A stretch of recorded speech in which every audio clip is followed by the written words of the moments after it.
사랑의 교회 2부 예배에 오신 모든 분들을 주의 이름으로 환영합니다. 지난 명절 연휴는 잘 보내셨습니까? 제가 광고의 말씀을 좀 드리기 원하는데요. 오늘 주보에 보시면 전반기 솔트 아카데미 수강생 모집을 위한 삽지가 들어 있습니다. 한번 펼쳐보셔도 좋겠고요. 솔트 아카데미는 저희 교회 문화센터의 이름입니다. 저희가 이 사역을 다시 시작한 지 올해가 2년째인데요. 제가 오늘 보니까 불과 2년 만에 생활과 악기 그리고 취미 체육에 이르기까지 여느 백화점 문화센터 못지않게 무려 12가지 강좌가 열리게 됐습니다. 우리 솔트 아카데미를 위해서 고민하고 애써주시는 우리 양육위원장 장로님과 또 스태프들에게 감사드리고요. 우리 성도님들께서 솔트 아카데미에 관심 가져주시고 또 참여하셔서 좋은 배움과 또 교제가 이루어지는 그런 시간이 되면 좋겠습니다. 또 솔트 아카데미는요, 저희 교회 성도가 아니더라도 예를 들면 이웃 주민들도 자유롭게 참여하실 수가 있습니다. 이 유익한 정보를 좀 알려주시고 또 권해주셔서 교회 안 다니시는 분들도요, 교회 한번 방문해보고 또 좋은 인상을 가질 수 있는 그런 계기가 됐으면 좋겠습니다. 이 시간에 중심을 잡으라라는 제목으로 주일 2부 예배 메시지를 전하겠습니다. 여러분, 우리는 살면서 가능성이 없다고 느껴질 때가 종종 있습니다. 나는 못해. 잘 안 될 것 같아. 나는 할 수 없어. 여러분, 이런 생각들이 우리 마음을 지배하는 이유가 무엇일까요? 사람의 관점으로 보기 때문입니다. 야구를 좋아하는 분들은 페드로 마르티네즈라는 이름을 들어본 적이 있을 겁니다. 메이저리그의 전설적인 투수인데요. 사이 영상이라고 그 해의 가장 뛰어난 투수에게 주는 상을 통산 3차례나 수상한 이력이 있는 곳입니다. 엄청난 일인데요. 별로 안 놀라시네요. 그로잉 업 페드로라는 그의 일대기를 보면요, 이 페드로는 중남미에 있는 도미니카 공화국에서 태어났는데요, 굉장히 가난한 시골 마을에서 자랐다고 합니다. 거기 보면 2004년에 그가 최고의 선수로 인정받을 때 자신의 과거를 회상하면서 쓴 그 말이 기록되어 있습니다. 15년 전에 나는 고작 버스비 50센트가 없어서 망고 나무 아래에 쭈그리고 앉아 있었다. 그리고 오늘 나는 뉴욕시 전체의 관심을 받는 그 중심에 서 있게 되었다. 도미니카의 가난한 소년에서 세계 최고의 야구 선수가 된 자신의 인생을요, 겸손히 그리고 감동적으로 표현한 그 고백인 것입니다. 그런데 우리도 망고나무 아래에 있던 이 페드로처럼 하늘 아래서 내가 뭘 할 수 있을까? 나에게 소망이 있을까? 저 많은 사람들 틈바구니에서 내가 과연 뭘 할 수 있을까? 누가 날 알아볼까? 여러분, 그런 한계에 부딪힐 때가 있다는 것입니다. 그러나 그런 우리 삶을 반전시키는 이야기들이요, 바로 이 성경책에 가득하다는 것입니다. 여러분, 성경은 꼴찌가 1등 되는 이야기고요, 나중된 자가 먼저 되는 이야기로 가득하다는 것입니다. 여러분, 예수 믿는 것이, 하나님 경외하는 것이 세상이 볼 때는 보잘것없어 보이지만요, 사실 제일 잘한 일이라는 얘기로 성경은 가득하다는 것입니다. 오늘 본문의 얘기도 그렇습니다.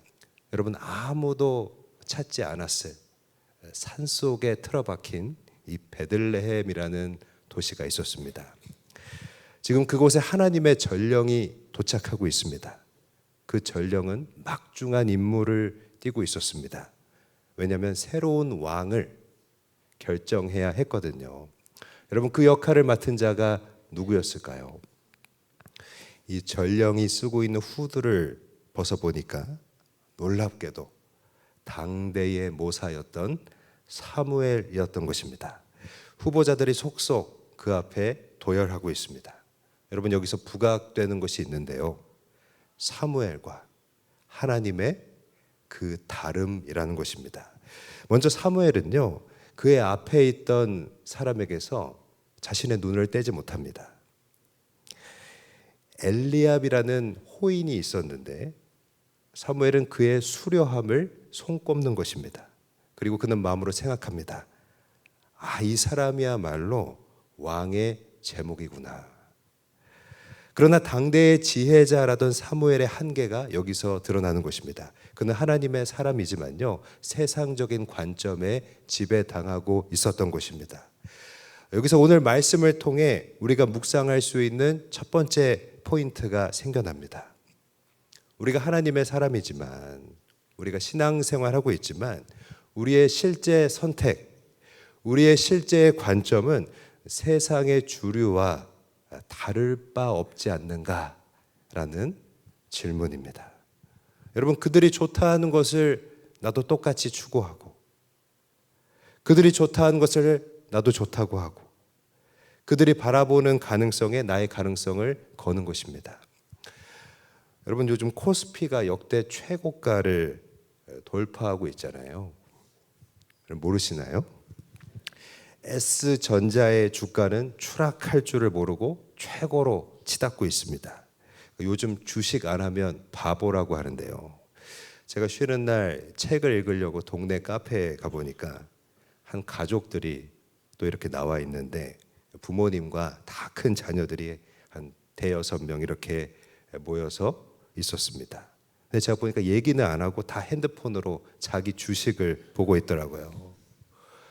또 여러분, 외모가 참 중요한 요즘이잖아요. 매력적인 외모를 위해서라면 돈과 시간 아끼지 않는 것입니다. 단순한 건강 관리의 차원을 넘어섰다고 보여집니다.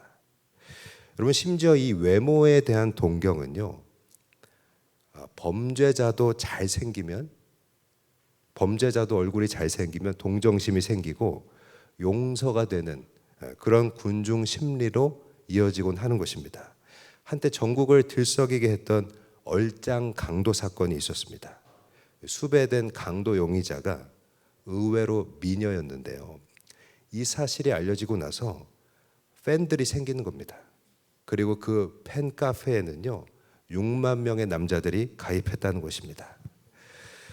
그러나 하나님은요, 사무엘이 보는 것을 보지 않으십니다. 나의 생각은 다르다고 콕 집어서 표현하시는 것입니다. 여러분, 이것이 뭘 말하는 걸까요? 단순히 다르다는 것을 강조하려는 것은 아닙니다. 그러면 성경이 보여주려는 것은 무엇일까요? 하나님이 우리 생각과 다르시기에 우리에게 희망이 있다는 것입니다. 여러분, 만약에 하나님이 우리 생각과 같다면요, 어떤 일이 일어날까요? 예를 들어 우리가 절망이라고 여길 때 그 현실은요, 그저 절망일 뿐이라는 겁니다. 우리가 좋다고 여기다가 함정에 빠지게 되었을 때 그때도 역시 빠져나갈 길이 없는 것입니다. 여러분, 사무엘을 통해서 성경이 거울로 비춰주고 있는 우리의 생각이라는 게 무엇입니까? 세상 사람들이 알아주는 것이 있어야 우리도 잘 살 수가 있다는 것입니다. 그게 우리의 생각이라는 것입니다. 외모, 그리고 학벌과 스펙, 또 돈이라는 것입니다. 결국 이 세상적인 가치관이 지금 우리에게도 커먼 센스가 되어 있다. 그 상식이 되어버리고 있다는 것을 사무엘이 우리의 거울로서 보여주고 있는 것입니다. 다른 말로 하면요, 믿음의 사람들도 세상에 굴복하고 있다는 것입니다. 하지만 여러분, 이렇게 뻔하고 진부한 결말을 다르게 만들어주는 것은요, 바로 하나님의 다름이라는 것입니다. 하나님은 우리와 다르시다는 것입니다. 바로 여기에 우리의 소망이 있는 줄 믿습니다. 여러분, 이 하나님의 다름이 우리의 삶을 다시 뛰게 한다고 생각합니다. 그렇구나, 하나님은 다르시구나. 그러니까 하나님을 보면 소망이 있겠구나. 여러분, 오늘 본문은요, 바로 이것을 말하고 있습니다. 그러므로 우리는요, 하나님의 다름을 알아야 하는 것입니다. 사실 세상에는요, 우리 상식을 깨는 일들이 많이 일어나고 있다고 생각합니다. 예를 들면 여러분, 우리 한국 영화계에서 이 외모에 대한 고정관념을 실력으로 완전히 뒤바꾼 대표적인 인물이 있습니다. 누굴까요? 배우 유해진입니다. 그는 외모의 편견을 깨고 어느덧 천만 배우가 되었습니다. 여러분, 그가 데뷔했던 1997년도만 해도요, 영화판에는 전형적인 그런 미남 주인공들만 있었습니다.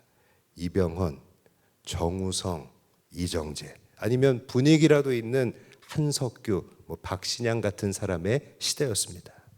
사람들은 유해진을 보고는 주연은커녕 배우를 할 수 있겠냐, 그런 시선이 많았고요. 주로 코믹한 조연이나 감초 역할에 그칠 것이다, 그런 평가가 이어졌던 것입니다. 그러나 여러분, 유해진에게는요, 보이지 않던 연극 무대에서 다져진 탄탄한 기본기가 있었습니다. 또 누구도 흉내낼 수 없는 유해진만의 디테일한 생활 연기가 있었던 것입니다. 여러분, 지금은 어떻습니까? 이제 유해진은요, 외모가 아닌 믿고 보는 배우라는 그 수식어와 함께 심지어 최근에는 섹시하다는 평가까지 얻게 된 것입니다. 여러분, 의외의 일은 또 있습니다. 여러분, 세계에서 명실상부 최고의 권위를 자랑하는 상이 무엇입니까? 노벨상이잖아요. 근데 그 노벨상이 2016년도에 큰 논란에 휩싸이게 됩니다. 노벨 문학상 수상자 결정 때문인데요. 스웨덴 할리먼은 노벨 문학상 수상자로 미국의 가수인 밥 딜런을 선정했다는 것입니다. 이 밥 딜런은요, Knocking on Heaven's Door라는 노래로 굉장히 유명한 가수인데요. 이 발표를 듣고 전 세계는 충격에 빠지게 됩니다. 왜냐하면 밥 딜런은요, 소설가나 시인이 아니었기 때문입니다. 정통파들은 노래 가사가 문학이냐고 반발하게 되었습니다. 그러나 할리먼은요, 음악이라는 전통 안에서 밥 딜런은 새로운 시적 표현을 창조해냈다면서 이 밥 딜런을 높이 평가해 준 것입니다. 그리고 이후로 밥 딜런은 문학의 범주를 확장했다는 새로운 인식을 열어가게 되었습니다. 여러분, 이처럼 우리 주변에 상식을 뛰어넘는 일들이 존재한다는 것은요, 무엇을 말하는 걸까요? 우리 믿음의 눈으로 보면 우리의 생각이 전부가 아니라는 하나님의 일반 계시와도 같은 것입니다. 그리고 우리 삶에 소망이 있다는 것을 같은 맥락에서 성경은 이렇게 얘기합니다. 하나님이 보는 것은 사람과 같지 않다는 것입니다. 여러분, 아멘이십니까? 오늘 본문 11절 말씀을 같이 읽겠습니다. 시작. 또 사무엘이 이새에게 이르되 내 아들들이 다 여기 있느냐? 이새가 이르되 아직 막내가 남았는데 그는 양을 지키나이다. 사무엘이 이새에게 이르되 사람을 보내어 그를 데려오라. 그가 여기 오기까지는 우리가 식사 자리에 앉지 아니하겠노라. 사무엘은 후보자들을 데려온 이새에게 묻습니다. 너의 아들들이 다 여기 있느냐? 이제 끝났냐라는 말입니다. 여러분, 세상도 우리에게 말합니다. 이 사무엘의 말처럼요, 우리의 이야기는 세상 속에서 이제 끝났다는 것입니다. 바로 이 순간처럼 우리는 우리 힘으로 더 할 수 있는 게 없을 때가 더 많다는 것입니다. 그러나 오늘 이야기에서 아직 막내가 남아 있습니다. 이름도 아니고 히브리어로 하카톤이라는 단어로 언급됩니다. 꼴찌라는 뜻입니다. 그는 양을 지키고 있었습니다. 논외로 있던 자입니다. 왜냐하면 심사 자격에 미달했기 때문입니다. 그런데 의도치 않게 이 처음부터 제외되었던 사람의 존재가 드러나고 있습니다. 그를 데려오라는 것입니다. 그러니까 있을 수 없는 일이 일어나는 것입니다. 요즘으로 말하자면요, 1차 서류 전형에서 물 먹고 탈락한 자를 지금 면접장에 데려오라는 일과 비슷한 것입니다. 모두가 아니라고 제외시켜 놓은 탈락자, 그 실패자에게 사무엘의 시선과 대조되는 하나님의 시선이 주어지고 있는 것입니다. 여러분, 하나님은 무엇이 다르십니까? 보는 관점이 다르시다는 것입니다. 사람이 보는 것을 보지 않으시고요, 중심을 보시는 것입니다. 우리는 이것을 알아야 한다고 생각합니다. 여러분, 우리 삶에서 세상 가치관으로 좋은 것들을 선점했다고 그게 다가 아닙니다. 여러분, 하나님이 달아보시기에 어떤가, 하나님이 보시기에 어떤가가 중요하다는 것입니다. 어떤 한 자매님이 외모에 많이 집착한 나머지 매일 거울을 보면서 이렇게 기도했다고 합니다. 주님, 제발 제 얼굴을 김태희처럼, 아니 요즘 아이돌처럼 좀 예쁘게 바꿔주세요. 안 그러면 저 정말 못 살아요. 여러분, 이 간절함이 통했을까요? 어느 날 꿈에 하나님이 나타나신 것입니다. 그리고 이렇게 말씀하셨습니다. 좋다. 너의 소원대로 10년은 더 젊게 해주마. 100배는 더 예쁘게 바꿔주겠다. 여러분, 잠에서 깬 자매는요, 거울을 보고 기절할 뻔했습니다. 정말 몰라보게 자신의 모습이 소원대로 변화되었던 것입니다. 너무 신이 난 자매님은요, 새 옷을 사러 가기 위해서 집을 나섰습니다. 그런데 횡단보도를 건너다가 그만 사고를 당해 천국에 가고 말았습니다. 이 자매가 천국에서 너무 억울함에 화가 나서 하나님께 따지는 것입니다. 아니 하나님, 예쁘게 해주신 지 1시간도 안 됐는데 이렇게 빨리 데려오시면 어떡해요? 그러자 하나님이 이 자매의 얼굴을 가까이 보시더니 당황하면서 말씀하시는 것입니다. 미안하다. 네가 너무 변해서 너인 줄 몰라봤다. 여러분, 아무리 예뻐도요, 하나님이 못 알아보면 그것은 소용이 없는 것입니다. 그렇다면 여러분, 하나님이 보시는 중심이란 무엇일까요? 하나님이 보시는 중심은 먼저 하나님의 주인 되심을 인정하는 마음이라는 것입니다. 오늘 본문 12절 앞부분만 읽겠습니다. 시작. 이에 사람을 보내어 그를 데려오매 그의 빛이 붉고. 여러분, 다윗은요, 얼굴빛이 붉었다고 합니다. 햇빛에 그을린 그 외양을 묘사한 곳입니다. 여러분, 왜 그을렸을까요? 보이지 않는 곳에서 내내 그 양들을 돌봤기 때문입니다. 낮에는 뙤약볕에서 양들을 따라다녔습니다. 밤에는요, 추위 속에서 불침번을 섰습니다. 맹수들로부터 양들을 지켰습니다. 그러나 누구 하나 알아주지 않았다는 것입니다. 이 일은 다 하기 싫어하는 일이었습니다. 요즘으로 말하면 3D 업종이었습니다. 막내라서 한 것입니다. 그런데 여러분, 억지로 할 법할 일인데요, 근데 다윗은 얼굴이 붉게 타도록 열심히 충성했다는 것입니다. 그 이유가 무엇일까요? 하나님의 로드십, 그 주권을 인정했기 때문입니다. 여러분, 우리에게도요, 다윗처럼 내가 왜 해야 되는지 이해가 안 되는 일들이 있습니다. 또 그런 일들이 의외로 자주 주어집니다. 그러나 여러분, 내게 주어진 것들은요, 믿음의 눈으로 보면 주인이신 하나님이 허락하셨기 때문입니다. 그 일을 인정하고 그 일에 충성하기 위해서는요, 먼저 내 안에 로드십, 그 하나님의 주권이 세워져야 하는 것입니다. 여러분, 그렇다면 다윗이 고백했던 그 주권, 그 로드십이란 무엇일까요? 다윗은 먼저 하나님은 나를 지으신 분이라고 고백했다는 것입니다. 그의 시편이죠. 시편 139편 13절과 14절을 함께 읽겠습니다. 시작. 주께서 내 내장을 지으시며 나의 모태에서 나를 만드셨나이다. 내가 주께 감사하옴은 나를 지으심이 심히 기묘하심이라.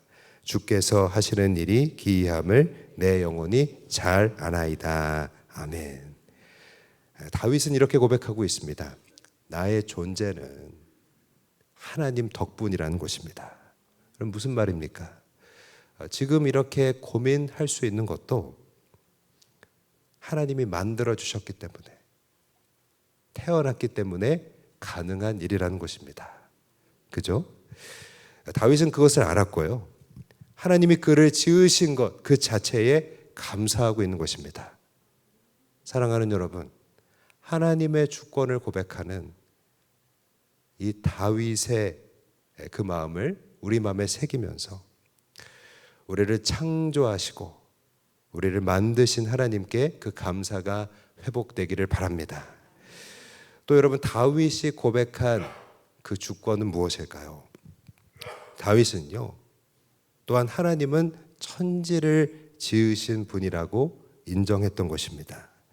역시 그의 시편이죠. 시편 24편 1절에서 2절 같이 읽겠습니다. 시작. 땅과 거기에 충만한 것과 세계와 그 가운데에 사는 자들은 다 여호와의 것이로다. 여호와께서 그 터를 바다 위에 세우시며 강들 위에 건설하셨도다. 다윗은요, 자신만이 아니라 세상 모든 만물이 하나님에 의해 생겨났다는 것을 인정했습니다. 여러분, 이게 무슨 말일까요? 그 모든 것이, 이 세상에 있는 모든 것들이 그것을 지으신 분이시죠. 즉 하나님의 소유이며 그 모든 것들이 하나님의 손 안에 있다는 것입니다. 여러분, 이렇듯 로드십이 세워지면요, 하나님의 주권을 인정하면요, 나에게 맡기신 일이 보잘것없어도 여러분 그것에 충성하게 되는 것입니다. 그리고 성경은 다윗을 통해 오늘 우리에게 말하고 있습니다. 로드십을 인정하는 삶이 하나님 앞에서 존귀하다는 것입니다. 사랑하는 여러분, 하나님 앞에서 존귀한 자가 되기를 원하십니까? 로드십 인정하는 자를, 그 주권을 인정하는 자를 하나님은 보시고요, 존귀하게 여겨주시는 것입니다. 성경은 다윗을 통해 오늘 우리에게 이야기합니다. 다윗은 보이지 않는 곳에서 충성했다는 것입니다. 양무리를 치면서 하나님 주권을 인정했다는 것입니다. 사랑하는 여러분, 내가 오늘 하나님 명령 존귀하게 여겨 그 앞에 충성하면요, 하나님이 나를 존귀하게 만들어 주시는 것입니다. 때가 될 때 부르시고요, 때가 될 때 인도하시는 것입니다. 사랑하는 여러분, 내가 만들어 놓고 설계한 인생이 아니라 바로 다윗처럼 하나님이 부르시고 인도하시는 그러한 인생 살 수 있기를 축복합니다. 여러분, 하나님이 오늘 다윗에게서 찾으신 중심은 또 무엇이 있을까요? 두 번째는 바로 예배자의 마음이라는 것입니다. 예배자가 되라는 것입니다. 오늘 12절 말씀 뒷부분을 같이 읽겠습니다. 시작. 눈이 빼어나고 얼굴이 아름답더라. 여러분, 다윗을 묘사한 이 빼어나다라는 말은요, 사실 구약의 그 요셉에게도 동일하게 사용된 말입니다. 그래서 이 두 사람의 공통점을 한번 떠올려 볼 수가 있는데요. 여러분, 말씀이 그 내면에 들어간 사람은 바로 눈에서 빛이 난다는 것입니다. 오늘 여러분, 눈에서 빛이 나고 계십니까? 요셉은요, 여러분, 감옥에서도 또 노예로 살면서도 빛이 나는 인생이었잖아요. 여러분, 다윗도 꼴찌였지만 그 내면에 말씀이 심겨졌고요, 그의 눈이 빛이 났다는 것입니다. 여러분, 또 다윗의 얼굴이 아름다웠다고 합니다.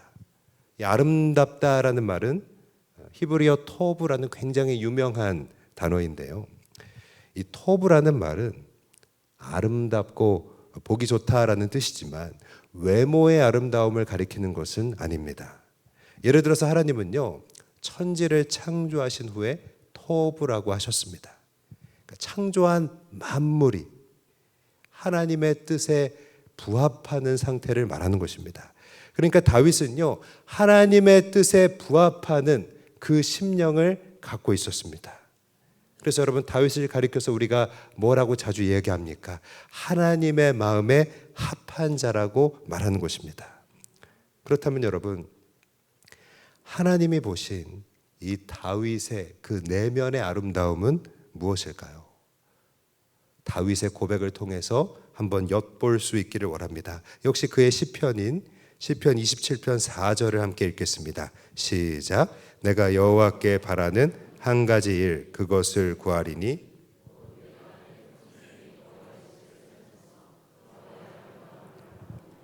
그의 성전에서 사모하는 그것이라. 아멘. 여러분, 여기서 다윗이 구하고 있는 것 그 한 가지가 무엇입니까? 성전에서 여호와를 사모하는 것입니다. 바로 예배입니다. 여러분, 우리는 하나님을 예배하기 위하여 창조되었습니다. 여러분, 아멘이십니까? 그렇다면 여러분, 예배할 때 무엇이 회복될까요? 창조의 목적, 다름 아닌 창조 질서가 회복되는 것입니다. 그러므로 예배하는 자가 여러분 하나님의 눈에 아름답다는 것입니다. 예배하는 자가 하나님의 마음에 든다는 것입니다. 여러분, 이제 알게 됩니다. 본문은 사무엘과 하나님의 관점을 대조하면서 시작했는데요, 더하여서 사무엘과 다윗도 대조하고 있는 것입니다. 여러분, 사무엘은요, 빨리 왕을 세워야 한다라는 조급함에 엘리압의 외모를 봤습니다. 그의 겉모습을 보고 선택했습니다. 하지만 다윗은요, 조급하지 않았습니다. 하나님 앞에서 중심을 잡았기 때문입니다. 그는 로드십을 세우며 중심 잡았습니다. 그를 창조하신 하나님께 감사했고요, 모든 것이 그분의 손안에 있다는 섭리 속에서 기다렸습니다. 여러분, 다윗이 기다리니까요, 보이지 않는 하나님을 보게 되는 것입니다. 다윗은 그 하나님 예배하면서 중심을 잡았던 것입니다. 여러분, 이 대조가, 사무엘과 다윗의 대조가 오늘 우리에게 주는 메시지가 있다면 무엇일까요? 오늘 우리에게 필요한 것은 다름 아닌 다시 중심을 잡아야 한다는 것입니다. 그렇다면 우리가 중심 잡고 회복해야 할 것은 무엇일까요? 첫 번째로 우리는 중심을 잡고 하나님의 관점을 회복해야 하는 것입니다. 여러분, 우리가 지금 무엇인가에 쫓기고 있다면요, 그것은 필시 하나님의 관점에서 멀어져 있는 것입니다. 마치 오늘 본문의 사무엘처럼 보이는 것에만 매몰되어 있는 것입니다. 요즘 회자되는 이야기 중에 수저 계급론이라는 게 있습니다. 누구는 태어날 때부터 금수저고 또 누구는 흙수저라는 것입니다. 그러니까 출발선이 다르다는 얘기를 그렇게 합니다. 여러분, 예를 들어서 취업하기 위해서는요, 인턴십의 기회가 필요하고 또 분야에 따라서는 포트폴리오가 있어야 됩니다. 그런데 그런 기회들이 배경과 인맥으로 결정되거나 때로는 고가의 컨설팅을 받아서 진행하는 사람들이 있습니다. 그런 걸 보면서 나의 노력은 애초에 의미 자체가 없었던 건가? 라는 그런 박탈감과 허무주의에 빠지는 것입니다. 말하자면 사무엘이 선택한 엘리압은요, 용모와 키라는 선천적인 조건, 다른 말로 하면 주어진 스펙이 있었습니다. 그리고 그것을 가지지 못한 사람들은 소외감을 느끼는 것입니다. 그러나 이런 수저 계급론에 허점이 있다고 생각합니다. 우리를 한계 속에 갇히게 만드는 것입니다. 수저 계급론은요, 문제를 제기할 뿐이지 그것을 해결하지는 못하는 것입니다. 내가 흙수저라고 생각하면 거기에 갇히게 되는 것입니다. 예를 들어서 여러분, 메뚜기는 사실 더 높이 뛸 수 있지만 상자 안에 가둬놓으면요, 그 상자 높이만큼만 뛰게 되는 것입니다. 수저 계급론이라는 것은요, 마치 우리에게 그 상자 뚜껑과 같은 것입니다. 여러분, 우리의 한계와 허무함 속에 필요한 것은요, 다시 중심을 잡는 것입니다. 여러분, 다윗의 중심 무엇이었습니까? 그 로드십을 적용해 보면요, 여러분, 그의 고백이 무엇입니까? 나를 지으신 분이 하나님, 또 세상을 지으신 분이 하나님이라는 것입니다.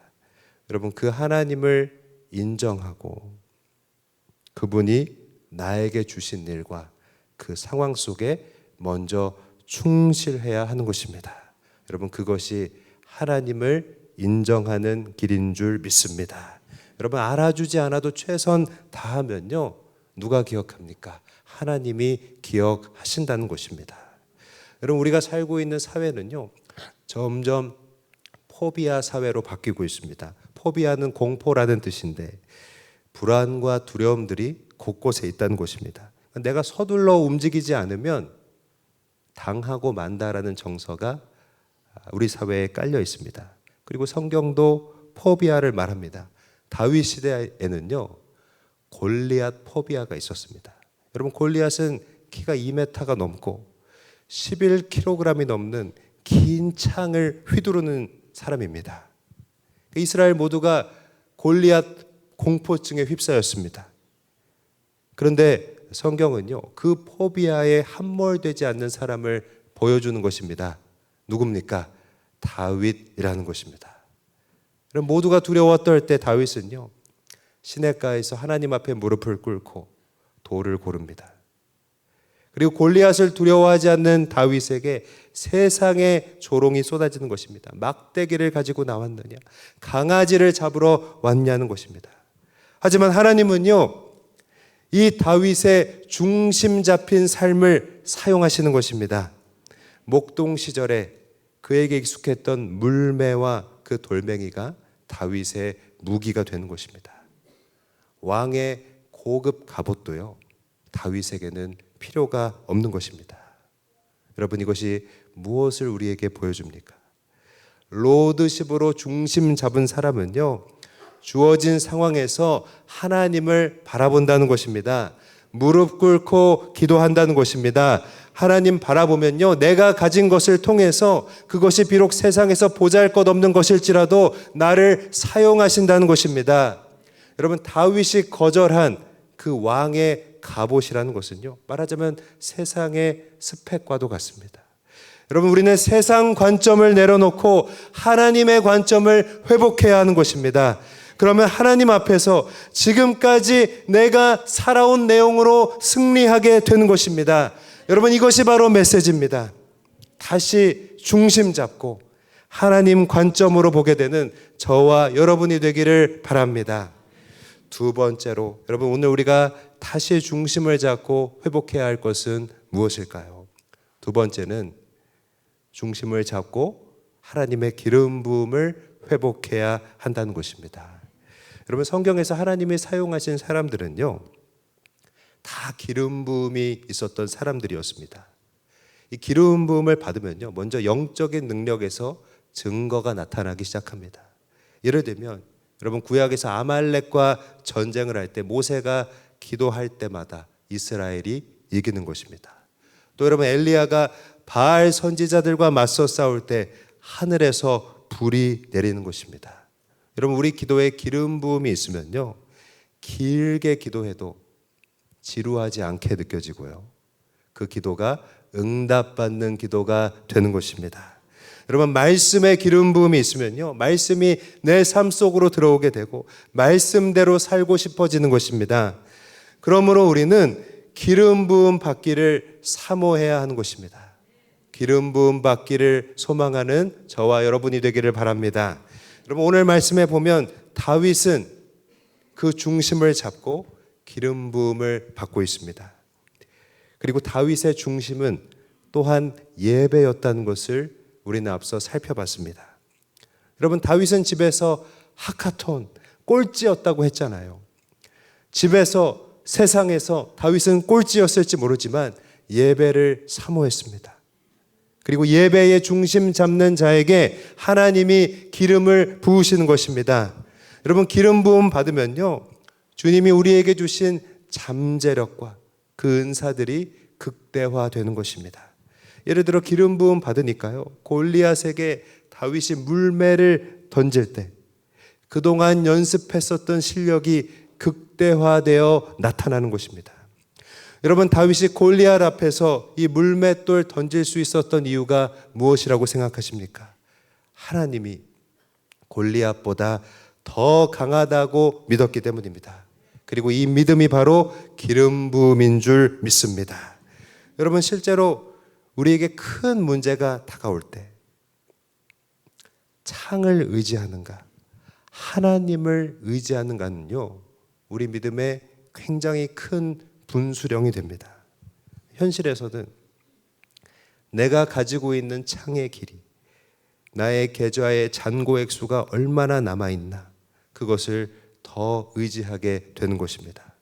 여러분, 세상은 항상 이런 창의 논리로 우리에게 다가옵니다. 창이 길면, 긴 창을 가지고 있으면 이긴다는 것입니다. 그러나 여러분, 성경은 다윗을 통해 우리에게 말하고 있습니다. 하나님의 기름 부음 받은 사람이 더 강하다는 것입니다. 사랑하는 여러분, 믿음의 삶은요, 긴 창자루를 의지하는 것이 아닙니다. 계좌의 잔고액수 의지하는 것이 아닙니다. 믿음의 삶은요, 하나님의 이름 붙드는 것인 줄 믿습니다. 그러므로 다시 기름 부음을 회복하기 위하여 예배의 중심 잡을 수 있기를 바랍니다. 여러분, 그때 우리에게 영적인 능력이 나타나고요, 하나님이 주신 은사들이 극대화되는 것입니다. 골리앗도 이기게 되는 것입니다. 창이 지배하고 있는 이 세상 속에서 믿음으로 도전할 수 있는, 하나님이 주시는 기름 부음 회복하는 저와 여러분이 되시기를 바랍니다. 말씀 마무리하겠습니다. 사무엘과 다윗은 오늘 본문에서 대조되어서 우리에게 다가옵니다. 사무엘은 조급하여서 외모를 봅니다. 세상 관점에 휩쓸리고 있는 것입니다. 반면에 다윗은요, 중심 잡고 기다려서 하나님이 보시는 것을 보게 되는 것입니다. 사랑하는 여러분, 오늘 나에게 흐트러져 있는 중심은 무엇이 있습니까? 나의 로드십, 내 삶의 주인은 지금 무엇이 되어 있습니까? 예배의 중심 잡고 하나님의 그 마음에 합한 자로 살아가고 계십니까? 애플의 창업주인 스티브 잡스가 스탠포드 대학교의 졸업식에서 이런 연설을 했습니다. 우리 인생에는 매 순간 점과 같은 순간들로 이루어져 있는 것입니다. 그 일들이 어떤 의미인지는 잘 알 수 없지만 결국 그 점들이 모이고 모여서 미래와 연결된다는 얘기를 했습니다. 여러분, 그의 얘기처럼 다윗이 항상 꼴찌 인생을 살았지만 보이지 않는 곳에서 양들을 지키고 충성했던 그 점과 같은 시간들이 다윗이 중심을 잡는 데 도움이 되었습니다. 그리고 그 당시에는 무슨 의미인지 몰랐지만 그 점과 같은 순간들이 모여서, 중심 잡은 순간들이 모여서 하나님이 선택하시는 그의 미래로 연결시켰습니다. 사랑하는 여러분, 이를 위해서 우리도 다시 중심 잡게 되기를 원합니다. 중심 잡고 하나님의 관점 회복할 수 있기를 축복합니다. 중심 잡고 기름 부음 회복할 수 있기를 원합니다. 다시 중심 잡고 오늘을 살아가는 저와 여러분 되시기를 주의 이름으로 간절히 바라고 사랑으로 축복드립니다. 하나님께 영광 돌리겠습니다. 우리 이 시간에 같이 찬양하기 원합니다.